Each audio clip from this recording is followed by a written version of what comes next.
Hello and welcome again to this edition of RIMPAGE Live. So happy that you're here and that you've joined us.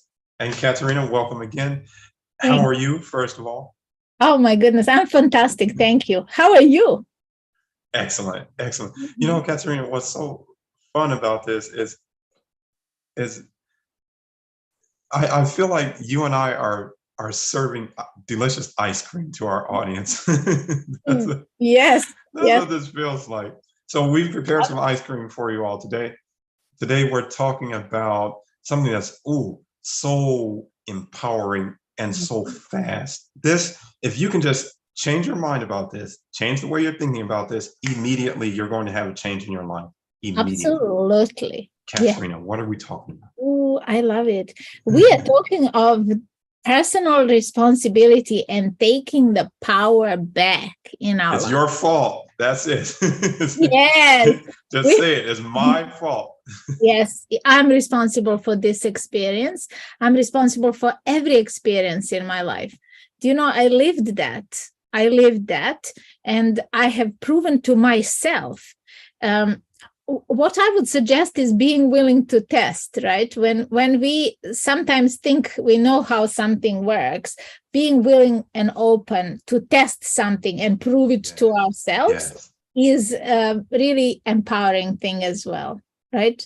So personal responsibility, we need to recognize first. So we have outlined the three main steps here that we will talk about today. So the first one is recognizing the power that our thoughts and our beliefs have. So first of all, what is the story that is coming out of our mouth? Is it empowering story or is it disempowering story? Is it a story I can't achieve or do something because of ABC? I have all of this list of reasons why something isn't possible for me. So we have to be really aware of the story that we are telling. Because if we truly believe, if we start believing that story, that we will not be able to connect the dots or that something isn't possible for us, then what is the reality that we will be living? Right. It's a bleak one because what's happening in life is we're all day, every day, without stop, unconsciously or consciously, what we're doing is interpreting. We're answering two questions all day, every day. The first one is what happened? And the second one is what does it mean? Only after we've answered those two questions can we formulate a response.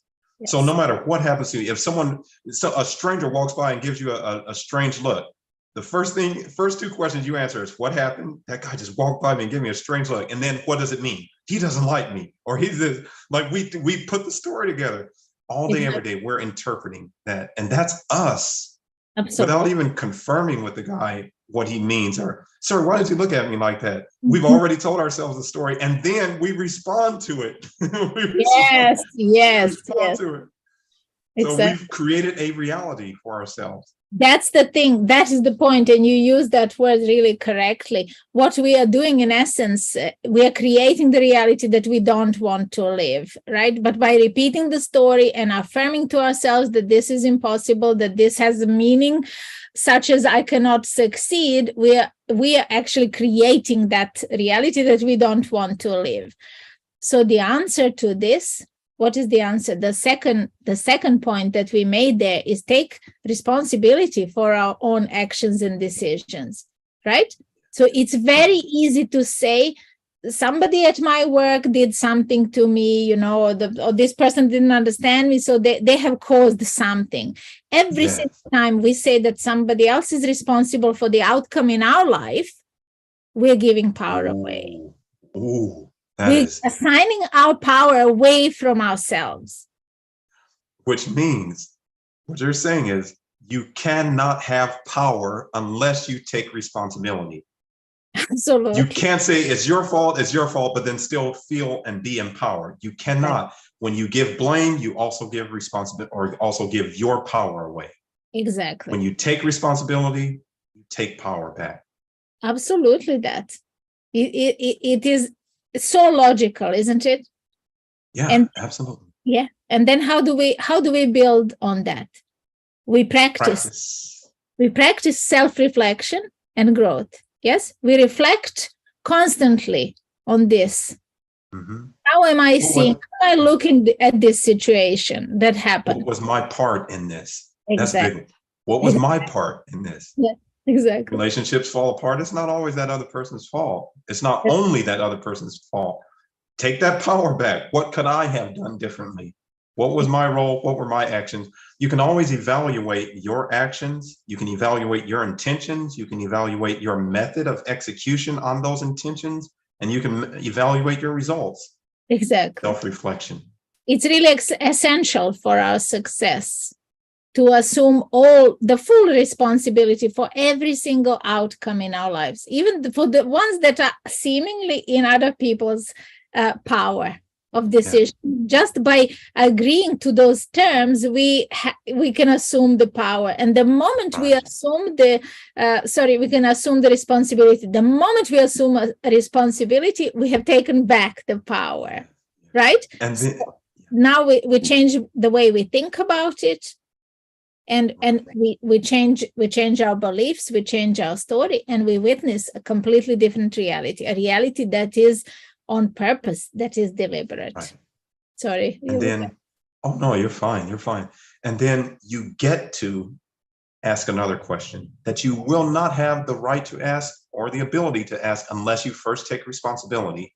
When you say, okay, this is a bad situation I'm in, what was my part in it? What were my actions? What did I do? If you will do that, then you get to ask the next question, which is, now what am I going to do about it? Exactly. You're empowered now. You're empowered. But if it's someone else's fault, you're just waiting and hoping that they will do something about it.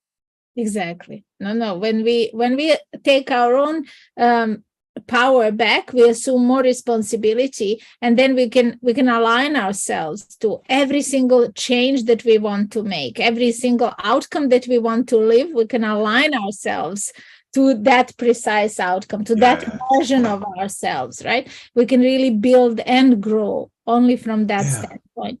When we actually decide that we are going to be evolving human being, we are not finished version of ourselves. We will never finish. But we want to go in the right direction. Yes. You get to choose. How do I want my life to go? How do I want my day to be? You know, you never have a bad day. No. You label it a bad day, but it became bad the moment you said so. Oh, very true. Very true. I can't remember when is the last time I spoke those words and said I'm having a bad day. Some people say it's been a bad year. Yeah. Oh. Yes. A bad year. Woo. Bad year. Yes. We get to choose. Exactly. And don't forget, when we change the way we look at things, the things we look at change. And Dr. Wayne Dyer told us. Yes. That is really empowering statement. Test it. I test Please test it. To myself. Please test it. Yes. Please. If you're having a bad day, test it. Test changing the way you label it, changing the way you're looking at it, changing the way that you are giving power away freely. Claim that power back by saying, I was responsible for this outcome in my life. And the moment you take the responsibility, you've taken your power back. That's it. So if you want to be powerful, you want to be empowered, you got to learn to say it's my fault. Yes. And that can't be a bad thing. That's actually an empowering thing. Yes. Yeah. You don't even need to go to the extreme of using the word like fault. Yeah. You know, it's just part of your experience. It's part of your learning curve, you know. Yeah. So however it feels to you, if the word doesn't mean anything like drastic or bad, like then you can use the word. Like I can use the word problem. I don't often use it. I prefer the word challenge because it really puts me in power. Again, there is something like if it's challenge, I accept it immediately. Yes. And also blessing in disguise. I like that word. So, or the word contrast, because we are here in this life experience in the environment on this plane, we live with contrast. Right? So contrast is all over in our experience. And we just have to understand the real meaning of contrast. It means something wasn't meant to be. Something greater is here waiting, and I'm not seeing it. And the longer I focused on the conflict, on the contrasting situation, the less I see that real thing that is meant to be my experience, right? I'm not steering myself in the direction of it. So once we understand that the contrast is going to happen in this environment, there are going to be always preferences. There's going to be something I like more or less. So being tuned in and listening to yourself. How am I feeling? How am I feeling here?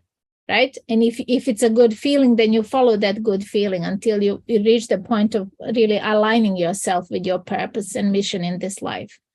So really important conversation. I love this conversation. Me too. This one's one of my favorites. And you make a good point about what you're saying, because if there were a fourth point we could add, that might be it, is cleaning up your language. Yes. Remember I said all day, every day, we're answering 2 questions. Well, that answer is coming out of your mouth. You're saying what it is. When you call it a bad day, you've labeled it a bad day. And the problem is right there in the language.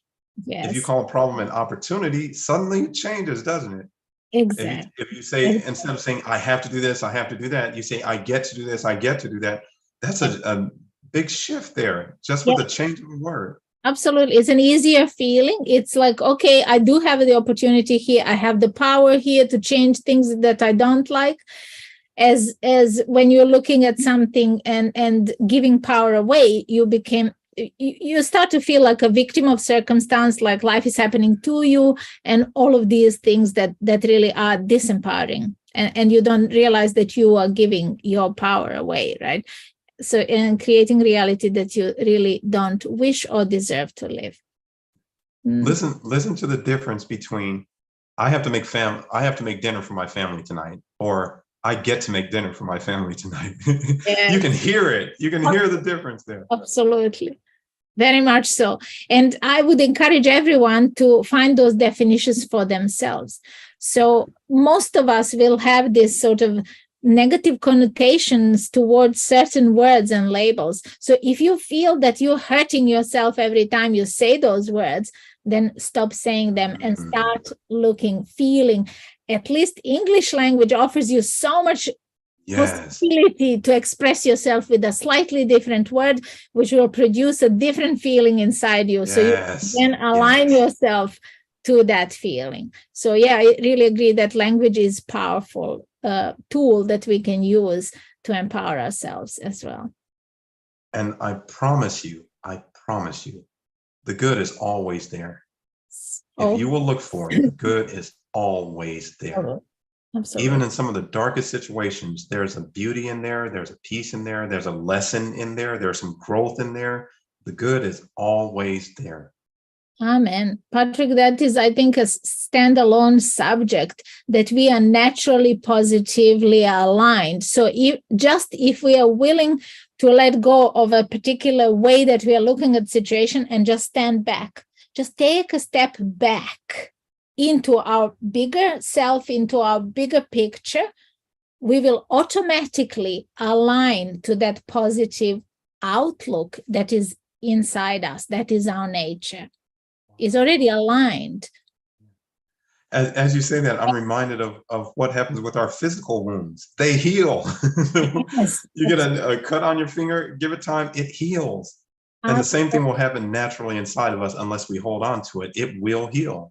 Yes, exactly. Like Dr. Joe Dispenza says also, if a thought has caused my illness, and we know we have proof that the way we are thinking causes illness to happen, then surely how we think can also help us to heal from that illness. Right. The power of our own thinking and our own beliefs is undisputable. So there are no excuses for not taking the power back where it belongs, inside you. I hope you will. I hope this has helped you. And I hope you see what I meant at the beginning when I said you can cause an immediate change just by shifting a word, just by shifting your perspective. Get up, walk around to the other side of the table, have a seat, and you'll see it differently. Yes, yes. Absolutely amazing. I love having these conversations with you. And we inviting you to participate in these conversations. Tell us, how is this unfolding in your own life? What is your experience? What is your story? Share it with us. Or if you have any questions, we're here to help you figure things out. Until next Monday. Thank you for watching. Thank you for being with us. Katerina, thank you always for joining me. Thank you. It's a pleasure. Yes. And you all take care. Yes. Thank you all. Have a wonderful new week.